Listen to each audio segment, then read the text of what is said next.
താങ്കളുടെ ഒരു കൗമാരപ്രായം കഴിഞ്ഞ് കുറച്ച് കഴിയുമ്പോൾ തന്നെ പിതാവ് മരിച്ചു പോവുകയാണ് ചെയ്തത്. ആ മരണത്തിന്റെ മുമ്പിൽ താങ്കൾ അന്ന് ഒരു 20 കഴിഞ്ഞ പ്രായമാണ്, പതറിപ്പോയിട്ടുണ്ട്. അത് പതറിപ്പോയിരുന്നു. കാരണം എന്താ വെച്ചാൽ അത് എക്സ്പെക്റ്റ് ചെയ്യാത്തൊരു സമയത്താണ് അദ്ദേഹം ഇങ്ങനെ. അതിൻ്റെ തൊട്ട 2 ആഴ്ച മുമ്പ് അദ്ദേഹത്തിന് രോഗമുണ്ടായിരുന്നു, ഞങ്ങൾക്കറിയാം. പക്ഷേ തൊട്ട 2 ആഴ്ച മുമ്പുള്ള നിയമസഭയിൽ അദ്ദേഹം ചെയ്തൊരു പ്രസംഗം ഉണ്ടായിരുന്നു. അത് അവസാനിപ്പിച്ചത് മധ്വജനങ്ങൾക്ക് മർദ്ദവുമില്ലെങ്കിൽ ഉദ്ദേശശുദ്ധിയാൽ മാപ്പ് നൽകുക എന്ന് പറയുന്നൊരു വരിയോടുകൂടിയാണ്. അന്ന് എല്ലാ പത്രങ്ങളും എഴുതി CH തിരിച്ചു വരുന്നു, രോഗത്തിൽ നിന്ന് അദ്ദേഹം തിരിച്ചു വരുന്നു. ഒരു ഭയങ്കരമായിട്ടുള്ള എക്സൈറ്റ്മെൻറ്റ് ഞങ്ങൾക്കൊക്കെ ഉണ്ടായി. കാരണം രോഗത്തിൽ നിന്ന് വിമുക്തനായി തൻ്റെ ഓർമ്മശക്തിയൊക്കെ തിരിച്ച് ഷാർപ്പായി വന്നിരിക്കുന്നു. അന്ന് പലരും എതിർത്തവർക്കൊക്കെ ഷാർപ്പായിട്ടുള്ള മറുപടി കൊടുത്തുകൊണ്ടാണ് അദ്ദേഹത്തിൻ്റെ പ്രസംഗം അവസാനിപ്പിച്ചത്. ആ ഒരു ഘട്ടത്തിലാണ് പെട്ടെന്ന് അദ്ദേഹം ഹൈദരാബാദിൽ ഔദ്യോഗിക യാത്രക്കിടയിലാണ് പെട്ടെന്ന് മരിച്ചു എന്നുള്ള വാർത്ത. അത് ഞങ്ങൾക്ക് അക്സെപ്റ്റ് ചെയ്യാൻ ഭയങ്കരമായ പ്രയാസമായിരുന്നു കുറേ കാലത്തേക്ക്. പിന്നെ യാഥാർത്ഥ്യത്തെ നമ്മൾ ഉൾക്കൊണ്ടേ മതിയാവും. ആ വാർത്ത എങ്ങനെയാണ് താങ്കൾ അറിഞ്ഞത്? ഞാൻ അന്ന് കോഴിക്കോട് എൻ്റെ ഒരു വെക്കേഷൻ ടൈമായിരുന്നു. എക്സാം കഴിഞ്ഞ് ഞാൻ തിരിച്ചെത്തി. അത്തോളിയിലാണെന്നുള്ളത്. അത്തോളിയിലെ വീട്ടിൽ വെച്ചിട്ടാണ്, എൻ്റെ പിതാവിൻ്റെ അനിയൻ്റെ വീട്ടിലിരിക്കുമ്പോഴാണ് സീരിയസ് ആയിട്ട് ഹൈദരാബാദിലാണ്, അങ്ങോട്ട് പോകണമെന്ന് പറഞ്ഞു. അപ്പം ഞാനും ഉമ്മയും അവിടെയുണ്ട്. ഞങ്ങൾ രണ്ടുപേരും കൂടെ കാറെടുത്ത് ബാംഗ്ലൂർ വഴി ഹൈദരാബാദിലേക്ക് പോകാൻ വേണ്ടി ബാംഗ്ലൂർ എത്തി. പക്ഷെ ബാംഗ്ലൂർ എത്തുമ്പോൾ ബാംഗ്ലൂരിലെ ഒരുവിധം മലയാളികളുടെ ഷോപ്പുകളെല്ലാം അടഞ്ഞു കിടക്കുന്നു. അവിടെയുള്ള എല്ലാ ജനങ്ങളും ഒരു ശോകമുഖ അന്തരീക്ഷത്തിൽ. മലയാളികൾ അധികം തിങ്ങി വസിക്കുന്ന പ്രദേശമാണ് മെജസ്റ്റിക്. അവിടെ അങ്ങനെ കണ്ടു.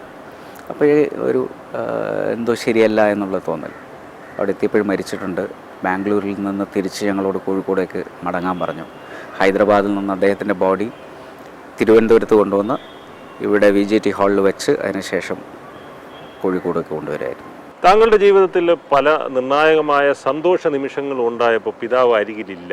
ആ അഭാവം താങ്കളെ അലട്ടുകയും വേദനിപ്പിക്കുകയും ചെയ്തിട്ടുണ്ട്. തീർച്ചയായിട്ടും. കാരണം എന്താ വെച്ചാൽ അദ്ദേഹം വളരെ സന്തോഷിക്കാവുന്ന ധാരാളം നിമിഷങ്ങൾ. എൻ്റെ വിവാഹം അദ്ദേഹം കണ്ടിട്ടില്ല. എൻ്റെ കുട്ടികളെ അദ്ദേഹത്തിന് കാണാൻ സാധിച്ചില്ല. പേരക്കുട്ടികളെ ഭയങ്കരമായി ലാളിച്ച ഒരാളാണ്. അപ്പോൾ മൂത്ത സിസ്റ്ററുടെ കുട്ടികളെയൊക്കെ അദ്ദേഹത്തിന് ഭയങ്കരമായി ഇഷ്ടമായിരുന്നു. അപ്പം ഞാൻ ആലോചിക്കാറുണ്ട്, നമ്മുടെയൊക്കെ കുട്ടികൾ അദ്ദേഹത്തിൻ്റെ മടിയിലിരുന്ന് കളിച്ച് അവർക്ക് ആ ചെറുപ്പകാലം അദ്ദേഹത്തോടൊപ്പം ആസ്വദിക്കാൻ പറ്റിയില്ലല്ലോ എന്നുള്ള വേദന ഉണ്ടാവാറുണ്ട്. താങ്കൾ പിതാവിനെ എന്താണ് വിളിച്ചിരുന്നത്? ബാപ്പ. ചെറുപ്പം മുതൽ ബാപ്പ എന്ന വിളി കേട്ടിട്ടാണ് വാപ്പ ശരിക്കും ഞങ്ങളെ ലാളിച്ചതും ഞങ്ങളെ വളർത്തിയതും ഒക്കെ തന്നെ.